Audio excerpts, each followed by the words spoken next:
a real estate and finance expert that goes to bat for you every day as a consumer advocate. Your host and the consumer quarterback, Brandon Rhymes. All right. It's so nice to be back in studio with you folks, and we appreciate you spending some time with us here. We got a great lineup, action-packed lineup for you here on the Consumer Quarterback Show. Captain Will Smith, two-time published author, and also a private pilot expert contributor for the program, going to be on the show today. Attorney Milly Athanason back in studio as well. A little while since we spoke with Milly, and we're going to talk about some new laws that were signed into new law that the government signed into law. So it's a revision to alimony and child custody. Also, a Taco Bell lawsuit with alleging false advertising in New York. Interesting content that our producer Alex pulled up for us. Sam Bankman-Fried looks like he's got some charges dropped, and some are saying that's special treatment, and more. We're going to talk about Sound of Freedom here in just a moment, too.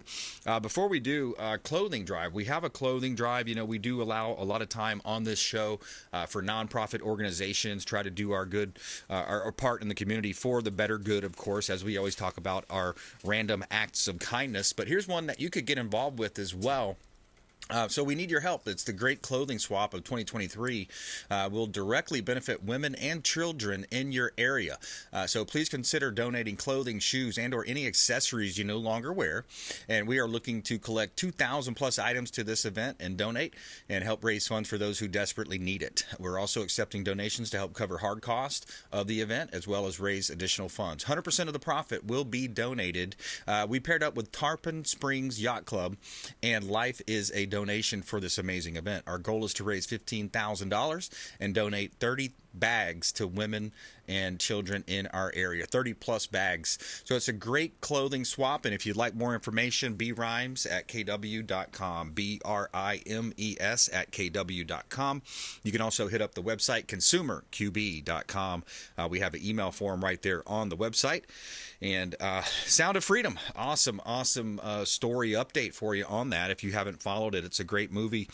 Jim Caviezel does the story, basically reenacting the story of Tim Ballard's life, based on an incredible true story. It shines a light on even the darkest of places. After rescuing a young boy from ruthless child traffickers, a federal agent learns the boy's sister is still captive and decides to embark on a dangerous mission to save her.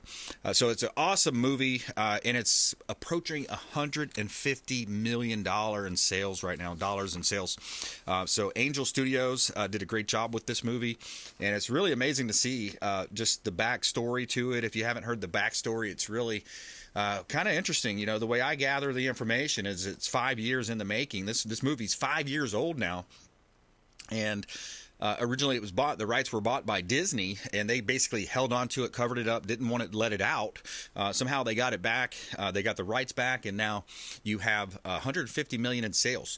And it's kind of interesting when you look at the dynamic of the naysayers versus the people that are supporting it. It's like one side of the aisle versus the other side of the aisle, and there's different opinions on each. And there's a clip from CNN that I want to play just real quickly to kind of show you how the mainstream media outlets are looking at it. You have a lot of people who are in this world of QAnon who say, oh, they don't know what that is. They've never heard of it. They're just asking questions. With somebody like Jim Caviezel, he is openly embracing it. He's openly using its catchphrases and its concepts. He's speaking at QAnon conventions. And this film is being marketed to either specific QAnon believers or to people who believe all of the same tenets as QAnon, but claim they don't know what it is. Isn't it disgusting how you have, these types of people that will go on a mainstream national show, worldwide show, and they'll try to downplay a story of Sound of Freedom that's helping raise awareness. It's a movement raising awareness for child trafficking, against child trafficking, people that are actually stealing children, having sex with children, harvesting their organs, and all of that kind of stuff. So then you have CNN bringing these people on, trying to create a tie to or a similarity to QAnon, which a lot of people don't even know. I really don't even know QAnon. I mean, I've seen some of the Netflix or whatever series on that. But when you look at it, it's pretty crazy to see how they're minimizing that and trying to make it sound like these are conspiracy theorist people. Sound of Freedom's a great movie, folks. Go out and support it. Check out the movie, and you'll be glad you did. Everybody that I've talked to that's seen it said it's an awesome movie. And Alex, you've seen the movie? I have not. We're actually going to see it this week, my wife and I. But I was reading about the movie long before it was being released. Yeah, man, I can't wait. I know Jim Caviezel, all that stuff. A lot of people aren't aware. He was actually dropped by his agency as well for making the movie. They tried to say, if you make this movie anytime there is that much backlash and people trying to stop you from doing something positive, yeah, there's something to that. There's a reason that you should probably, have perseverance and push forward. Like our man Donald Trump, if they're attacking him that hard, yes, there's a reason for it that they don't want him back in office, and it's not just because they don't like his attitude. Exactly. Perfectly said. Yeah, exactly. Where there's smoke, there's fire. There's stuff going on there. All right, let's bring in our local area expert contributor, attorney Milly Athanason. And attorney Milly, I always love getting these updates to laws, because that's what this show's all about, that consumer advocacy. Let's be the good guys here. Let's update people. So the governor signed some new laws into action. Yes, he did. He used his most powerful weapon, his pen. Okay. And he signed into law some new legislation that was passed by both houses. The main components are amending a complete overhaul of the alimony statute in Florida and a shift in the child custody or time sharing statute. So these are huge, and both of these changes are going to have huge impacts upon all family law cases, because the law applies as of January 1st to all filed cases and all pending cases. So in other words, if somebody's going through a divorce right now, it's not just for somebody that is just now filing. It could be that I've got all my open cases. Yeah. These laws, these new changes affect those cases. So it has huge impact. And the big thing with alimony that's changed is Florida has now done away with what's called permanent alimony. And I can tell you from the gentlemen that I represent, they hate the word A for alimony. They don't like it because of that very component, because they're afraid that a court may order permanent periodic alimony, which means that basically that you would get alimony until you either die or the receiving spouse remarries. So we've done away completely with that. Good. So there's now only 4 types of alimony in the state of Florida that's allowed. The first is temporary alimony, bridge the gap alimony, rehabilitative alimony, and what's called durational alimony. And I'm going to take a couple of minutes to explain what the differences are. Temporary alimony is alimony that's to be awarded for during the proceedings. In other words, to help you get through however long it takes your divorce case to process. Kind of a Band-Aid. A Band-Aid. You got it. That's temporary alimony. Bridge the gap alimony is defined in under Florida law as alimony that's needed to bridge the gap between being married and being single. Because when you think about it, you're taking a double income house or maybe a single income house where, somebody's supporting both of the parties, and you're turning it into now 2 single households. And so that change during that period of time, that we need to jump from being married and living a certain lifestyle to now going into the single lifestyle, if you will, sure, is called bridging that gap. And so that's what that's used for. And it's limited to application of 2 years. So that's it. You can get bridge the gap. And then there's rehabilitative alimony. And rehabilitative alimony is a situation where you're supposed to have a rehabilitative plan. In other words, a spouse that may have been unskilled or perhaps set their skills aside to promote the other spouse's career. Now they want to go back and get involved in their career. So now they need some training because they may have been married for, let's say, 10 or 15 years, and they're kind of out of touch with what's going on in their industry. So they need to take some updated classes or whatever the case, or training.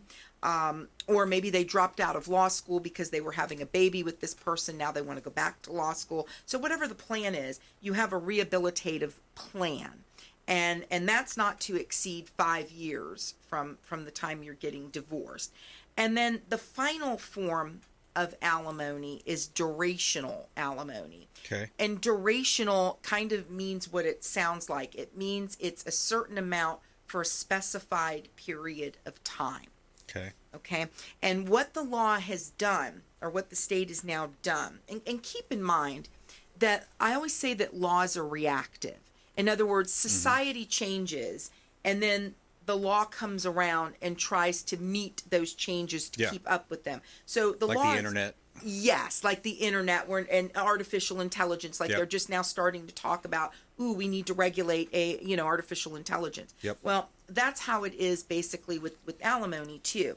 So they're finding now that in many relationships that both spouses are capable of some form of support of themselves, but they may not have the support that's up to the level of the other spouse. Right. And I know that when we talk about alimony, it's typically where the man or the husband is paying alimony to the wife. But just keep in mind that there are situations where it's reversed, and the wife is paying alimony to the husband. So and that's why I try to not only just say husband or wife, but be that as it's probably still around a 70-30 roughly, yes, somewhere in there. It's something like that. But I mean, it is out there. And so durational alimony means that you're paying a specified amount of alimony for a specified period of time. And the court looks at numerous factors, such as the need of the receiving spouse and the ability of the paying spouse to actually pay the alimony. Those are the two major factors that alimony is based on.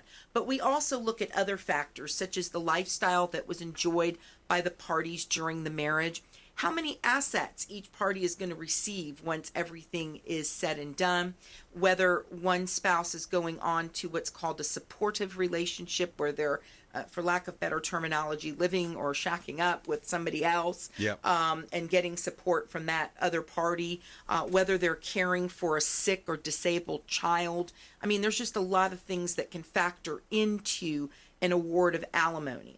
But what the court has said is that we're going to look at the length of your marriage when we're determining whether to award alimony or for durational alimony. So it now redefined the length of marriage. So a short-term marriage, which used to be under 7 years, is now any marriage under 10 years. That's a short-term marriage. A moderate-term marriage is now, it used to be between 7 and 17 years. No, now it's between 10 and 20 years. Okay. So if you're married between 10 and 20 years, then that's a moderate term.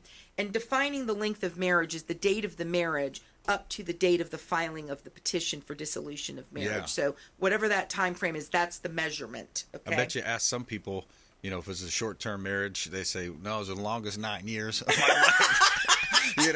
Longest 9 years of my life. Yeah, that's not true. short term. Yeah, not short term.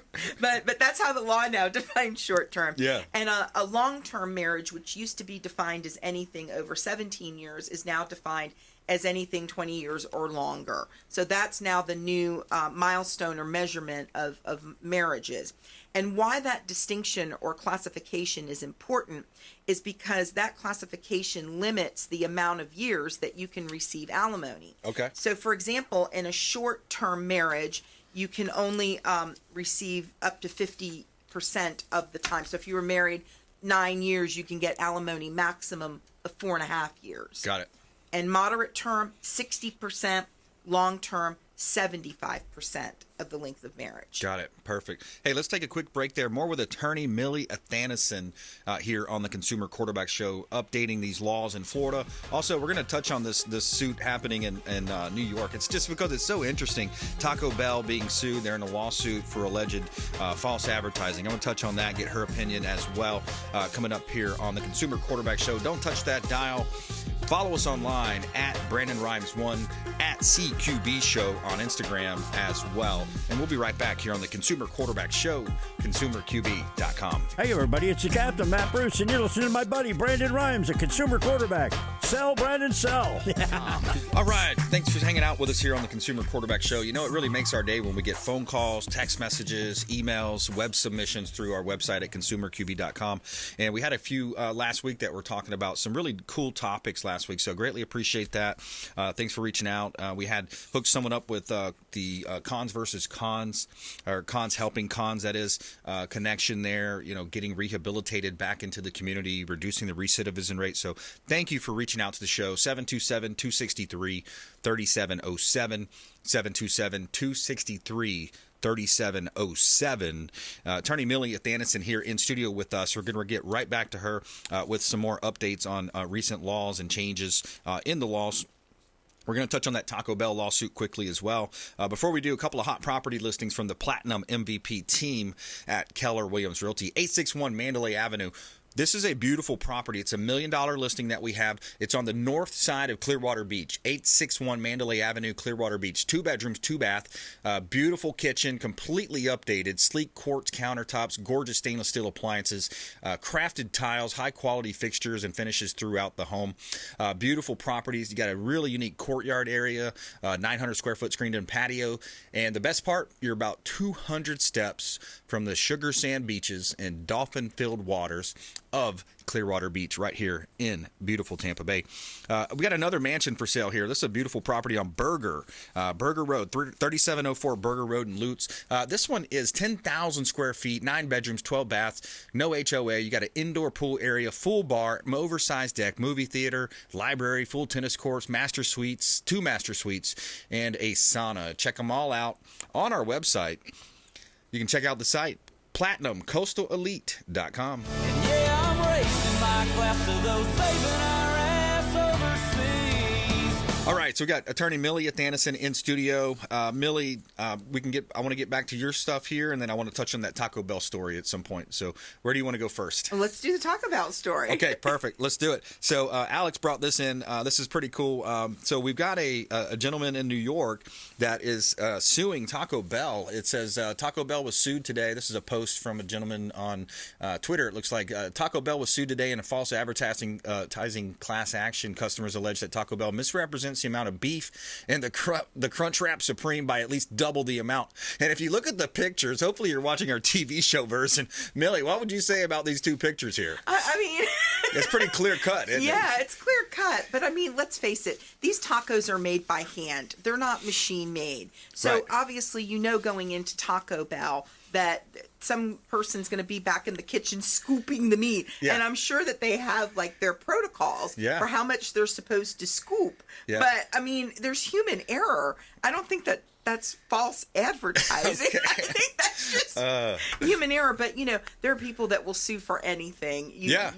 And that's what I think, it gives lawyers a bad name, honestly. Yeah. And I'm all for testing things and helping people. Like I have no problem taking on like grandparent cases because I know grandparents don't have any rights in the state of Florida, but we always look for loopholes or ways around that. So I'm willing to do that, but I don't think I'd be willing to do this Taco Bell. The Taco Bell. No. That was interesting though, because I mean, if you look at the 2 pictures though, the one looks like a nice decorated update, and but to me it goes on again like the consumer quarterback talking here, right? You have this. Corporate skimming. You get the bag of potato chips. Used to be the bag was full back in the 80s and 90s when I remember it, right? Early 2000s. Now you get the bag of potato chips. The bag's this big. You got that many chips in it. Right. You see this corporate type of skimming going on so much. So we'll see what happens. Yeah, I mean, it's definitely interesting, but I think they definitely have a tough one here. And the other question is, what are these guys, this man's damages? Right. What is he going to say? He starved because his taco wasn't full? That's a big thing because a lot of people misunderstand the law. Like in order to have a case in almost any type of court, right? You have to prove damages. Like how were you affected? How were you hurt? Right. How were you wronged? Yes. What did you lose?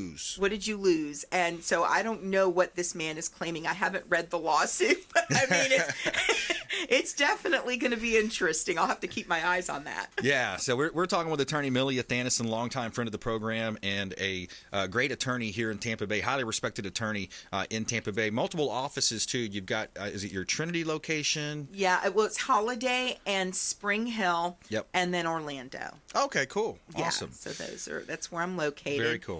So did you want me to start back on the Let's alimony? do it. So the other thing, the really neat component, and there's a lot of different little nuances that have been changed, but I want to hit the highlights. They've set up a formula for deciding what is the limit of alimony that can be had by somebody in the state of Florida, because that's always a question when the paying spouse comes to see me and I'm representing that spouse is, okay, what am I going to be liable for? How much is this going to cost me? Mm-hmm. And I always say, well, let's evaluate the factors. And they're like, what? But now there's a formula.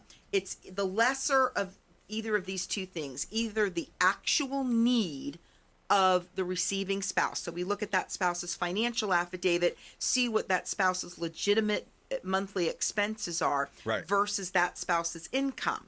And if there's a shortage between what that spouse brings in and his or her legitimate monthly expenses. I mean, you can say that you spend $3 million on your hairdo, but that's not realistic if during the marriage you only spent $100 a month on your hairdo. You know what I mean? So well, that's what I mean by legitimate expenses.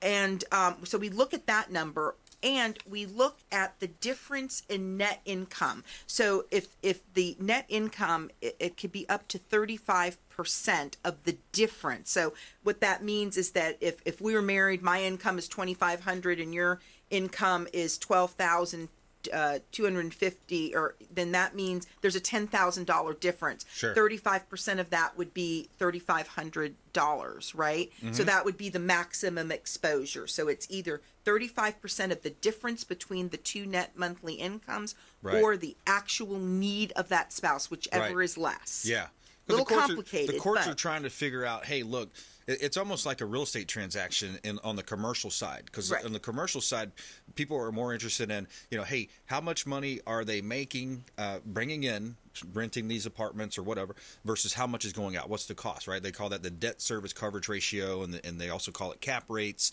But yeah, it's similar to that. Right. So it kind of provides a cap rate, if you will, for alimony in the state of Florida. Got it. And how do you want people to connect with you, Milly? So, you can reach me, look at our website at athanasonlaw.com, or they can call 1-833-ASK-MILLY, ASKMILLY, and our main number is 727-376-9100. I like the 833 Ask Milly. That's very memorable. So 833 Ask Milly, athanasonlaw.com.